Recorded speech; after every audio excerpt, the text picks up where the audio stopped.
Hi everyone, welcome to our channel Arun graphics. National స్కాలర్షిప్కి సంబంధించి ప్రీవియస్గా అయితే మన ఛానల్లో వీడియో పోస్ట్ చేయడం అయితే జరిగింది.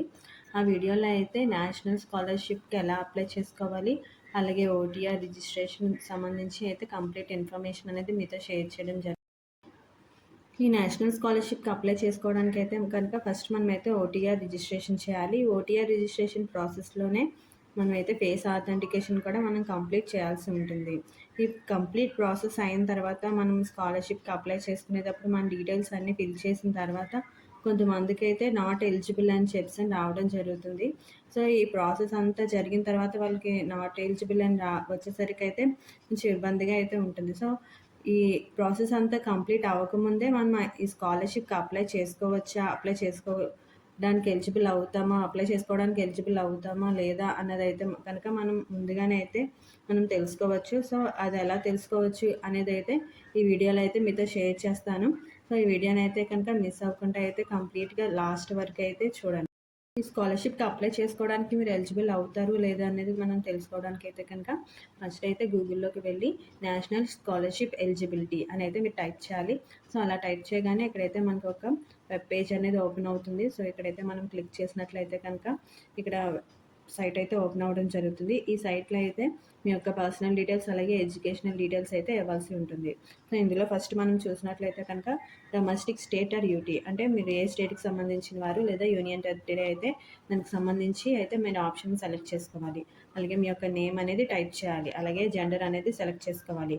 అలాగే డేట్ ఆఫ్ బర్త్, అలాగే ఇక్కడ marital status unmarried or married అనేది మనం సెలెక్ట్ చేసుకోవాలి.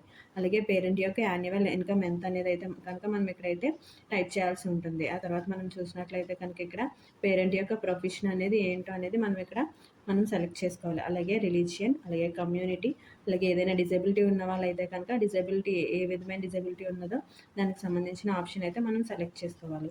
అలాగే ఇక్కడ మనం చూసినట్లయితే కనుక పేరెంట్స్ నాట్ ఎలిజిబుల్ అంటే పేరెంట్స్ లేని వాళ్ళైతే కనుక ఆ ఆప్షన్ అయితే మనం చూస్ చేసుకోవాలి. అలాగే స్కాలర్షిప్ కేటగిరీ, అలాగే అప్లికేషన్ టైప్ అనేది ఇక్కడ మనం సెలెక్ట్ చేసుకోవాలి. ఆ తర్వాత మనం చూసినట్లయితే కనుక ఇన్స్టిట్యూట్ నేమ్ అనేది ఇక్కడ మనం సెలెక్ట్ చేసుకోవాల్సి ఉంటుంది. అలాగే కోర్స్ యొక్క నేమ్ కూడా మనం చూస్ చేసుకోవాలి. అలాగే మోడ్ ఆఫ్ స్టడీ, అలాగే ప్రీవియస్ క్లాస్ పర్సంటేజ్ అంటే ప్రీవియస్ క్లాస్లో అయితే కనుక మీరు డిగ్రీ అయితే డిగ్రీ, లేదా ఇంటర్ అయితే ఇంటర్, లేదా 10th అయితే 10th దానికి సంబంధించిన పర్సంటేజ్ అనేది మీరైతే కనుక ఇక్కడ ఇవ్వాలి. అలాగే ప్రీవియస్ కోర్స్ ఇయర్, ఏ ఇయర్లో ప్రీవియస్ కోర్స్ అనేది కంప్లీట్ చేశారో అది కూడా మనం ఇక్కడ సెలెక్ట్ చేసుకోవాలి. అలాగే ప్రీవియస్గా మీరు ఏ యూనివర్సిటీలో అయితే మీ ఎడ్యుకేషన్ అనేది కంప్లీట్ చేశారో బోర్డ్ ఆఫ్ యూనివర్సిటీని కూడా మీరు సెలెక్ట్ చేసుకోవాల్సి ఉంటుంది. అలాగే ఇంటర్ యొక్క roll number, hall ticket number అనేది ఇక్కడైతే మీరు ఇవ్వాలి. అలాగే తర్వాత మనం చూసినట్లయితే కనుక inter 12th class percentage, inter పర్సంటేజ్ని కూడా ఇవ్వాలి.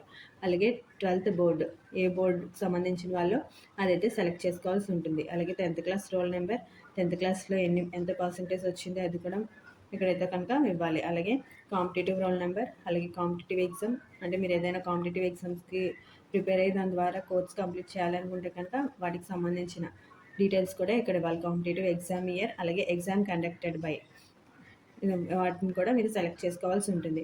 వీటన్నిటిని సెలెక్ట్ చేసుకున్న తర్వాత అయితే కనుక ఇక్కడ క్యాప్షన్ అయితే ఎంటర్ చేయాలి. క్యాప్షన్ ఎంటర్ చేసిన తర్వాత చెక్ ఎలిజిబిలిటీ దగ్గర మీరు క్లిక్ చేసినట్లయితే కనుక మీరు ఆ స్కాలర్షిప్కి అప్లై చేసుకోవడానికి ఎలిజిబుల్ అవుతారు లేనిది అనేది మీకు తెలుసు.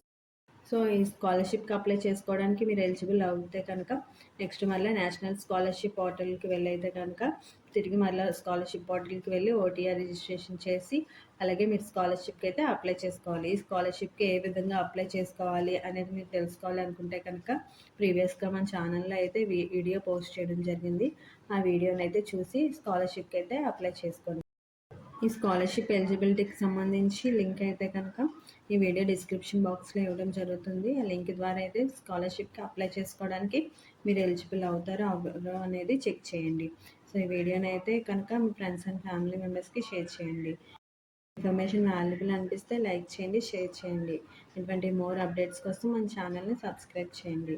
అలాగే దీనికి సంబంధించి ఏవైనా డౌట్స్ అనేవి మీకు ఉన్నట్లయితే కనుక కామెంట్స్లో అయితే కనుక కామెంట్ చేయండి. Thank you.